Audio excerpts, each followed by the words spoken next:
Super quarta acabou com os mercados, azedou tudo lá fora. O comunicado dos Estados Unidos veio mais duro que a expectativa. A maior parte dos diretores enxerga ou manutenção de juros ou alta de juros lá fora. Comunicado aqui, Ariane, traz talvez expectativas consolidadas, não dá para cravar nada com essa comunicação. Qual a tua percepção sobre a publicação do Banco Central, que atrasou meia hora, vamos dizer assim? Exato.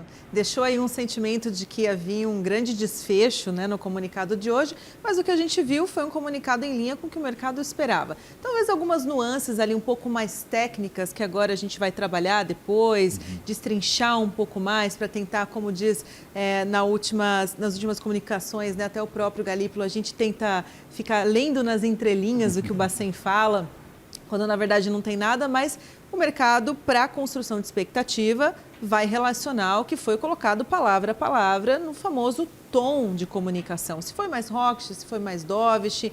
Eu acho que o comunicado ele ainda está um pouco confuso para uma leitura prévia, vai demandar da gente essa... Não é hawkish nem dovish? Não é hawkish nem dovish, eu diria que não dá para dizer que é dovish, né? Porque você ter ainda uma política monetária com todos esses parâmetros e um balanço assimétrico, com 4 pontos ali de alta, né, e 3 de baixa, não tem como ser hawkish, né? E o Bacen cobrando algumas coisas importantes ali e que quando você aplica isso para uma projeção, ela traz uma necessidade de aperto ainda restritivo.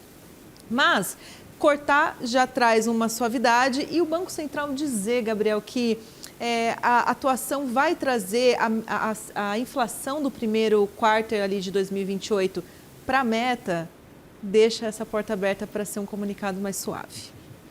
É a neutralidade culposa quando não há intenção de ser neutro, porque o Banco Central mudou todo o comunicado de ponta a ponta, piorou o balanço de riscos, traz agora preocupação com impulsos fiscais, com estímulos à economia, fala que os setores cíclicos brasileiros que são sensíveis a juros voltaram a demonstrar aceleração no crescimento, o que é ruim para a política monetária, exige mais juros. Mas aí vem com um parágrafo todo confuso sobre cenários alternativos para a próxima reunião, com uma projeção para 2028 no horizonte relevante, que causaria inflação abaixo da meta e por isso que o Banco Central continuou cortando. Então, talvez o Banco Central quisesse nos dizer alguma coisa, mas ficou na neutralidade sem a intenção de ser neutro, talvez? Eu acho que você está no caminho correto. Eu acho Entendi. que o Banco Central tentou deixar ali o data dependence, ancorar esse data dependence, mas ele deu uma escorregada no final.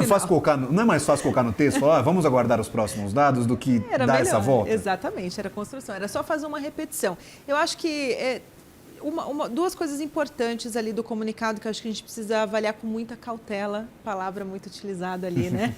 Cautela já há alguns anos, não dá nem para falar dos outros comunicados, já há alguns anos.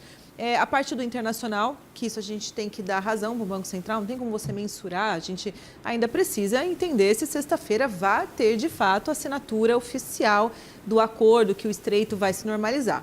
Agora, um ponto técnico sobre isso é a defasagem, o tempo que esse efeito de normalização vai demorar para a gente começar a ter o real, né, benefício dessa normalização na inflação. Vai demorar um tempo ainda, alguns meses. Então, isso vai deixar não só o Brasil, como deixou o próprio Warsh, né, o Fed ali, tateando do que pode vir esse impacto, mas é um impacto na qual eles não administram, não tem como eles se debruçarem sobre isso. E aí, pegando essa mesma linha de impactos que o Banco Central não consegue administrar, ele coloca um quarto ponto de impacto altista dentro do balanço de risco e quando ele diz afeta de forma agregada, né, a parte da inflação ali que é via consumos, ele está falando de fiscal.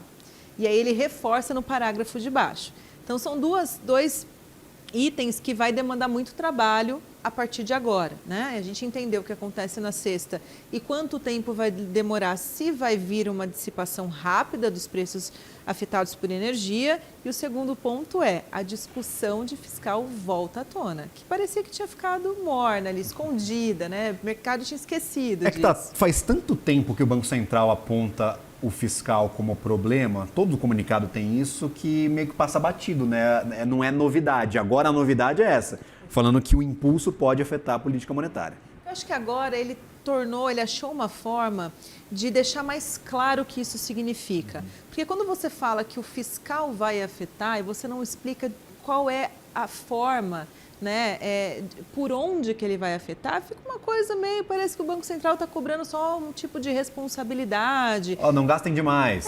Que ele está fazendo a parte dele, né, e a outra parte, outras políticas estão indo contra. Quando ele descreve, ele está deixando para a gente de forma explícita por onde que é o canal de transmissão e por que é importante tratar disso, uma vez que ele não controla esse impacto. Ele precisa dessa ajuda. E essa ajuda precisa vir porque a gente está tendo uma parte de atividade que consumo das famílias muito fomentado por essa parcela monetária que não desaquece nunca e vai dificultar não o corte, mas o prolongamento de uma flexibilização. A gente fez contas na CNN, nossa equipe de economia, Vitória Queiroz e nossos repórteres de Brasília. Eles fizeram uma conta de que teremos um impulso de 260 bilhões de reais com as pautas que já foram apresentadas neste ano pelo governo. É isso que ele está falando, esse é o impulso, os 260 bilhões de reais que nos cálculos da CNN vão ser injetados na economia para este ano. Exatamente, e que já é um aviso, né, Gabriel, de algum tempo já que esses valores vão vir. A gente tem isso, a gente tem algumas contas, né, que também vem ali do período que a gente vai passar aqui para frente de alta volatilidade, que tudo isso acaba trazendo um fomento maior, um estímulo para essa parcela e que a questão de fomentar o consumo das famílias é que você leva a inflação para serviços, que é a parcela principal de inflação que o Banco Central tem que se debruçar, né? Quando ele toma a decisão de política monetária, ele está focado nesse núcleo aqui. Enquanto o núcleo não estiver respondendo, ele não tem como atuar de forma diferente. Então, pode acontecer um arrefecimento ali do conflito, descompressão em administrados, via câmbio ali, via energia, mas se esse núcleo não mostrar um caminho de controle, o Banco Central não vai mudar, porque ele não consegue mudar, né? Porque na somatória ali no todo, a gente vai ter uma inflação sendo entregue fora da banda superior, que é o que a gente está vendo até ali o horizonte relevante. E que o mercado acho que vai cobrar bastante por tudo isso na conta, mas continua, não vou nem dizer mais estímulo, mas a continuidade do estímulo. Porque já virou uma prática. Porque já virou uma prática e já está contratado. Então, a gente tem, né, o que precisa ser feito daqui para frente para não impactar mais o horizonte relevante. É a questão de mostrar também a parcela, outra parcela que o Banco Central ele influencia, mas ele precisa de um conjunto para conseguir atuar, que são as expectativas de inflação, né? E que é um ponto relevante também, que ele coloca, porque você acaba contaminando preços de ativos a mercado, né? Essa é a questão quanto maior a expectativa, talvez mais facilidade para repasse de preços, exato, mais demanda por parte dos formadores de preço para repassar esses custos aos consumidores, porque você está olhando para frente, você só enxerga que o teu custo de produção vai aumentar cada vez mais. Então, essa velocidade ela começa a aumentar de repasse direto para o consumidor, né? Exatamente. Eu acho que o Banco Central passou bem suave por por essa questão. Assim, duas coisas que eu não esperava, assim, né? Que ele fosse ser tão leve na questão de expectativa. Achei que ele já iria no comunicado explorar mais sobre a questão de expectativa. Porque foram 14 semanas seguidas de revisão para cima. Exato. Eu acho que ele daria uma justificativa ou nem só o aumento de um parágrafo, uma frase, mas um termo mais alarmante em relação às expectativas. Não veio da forma com que eu achava que seria necessário. E o outro ponto era o fiscal, que foi uma surpresa, dele voltar a reforçar com mais insistência do fiscal, né? Mas o direto que vai impactar, que eu acho que era questão de expectativa. Mas tudo bem, é um comunicado, vem ata pela frente, talvez na ata ele seja um pouco mais robusto. Me surpreende que o desequilíbrio do balanço de riscos, a gente tinha 3 fatores para cada lado, né? Me surpreende que o desequilíbrio tenha sido um fator a mais relacionado ao fiscal. Você imaginava talvez guerra, um parágrafo específico para o El Niño, que é um fenômeno climático que vai encarecer produtos alimentícios aqui no Brasil, mas o parágrafo que ele escolheu para desequilibrar esse balanço de riscos foi impulso à economia, foi impulso para consumo.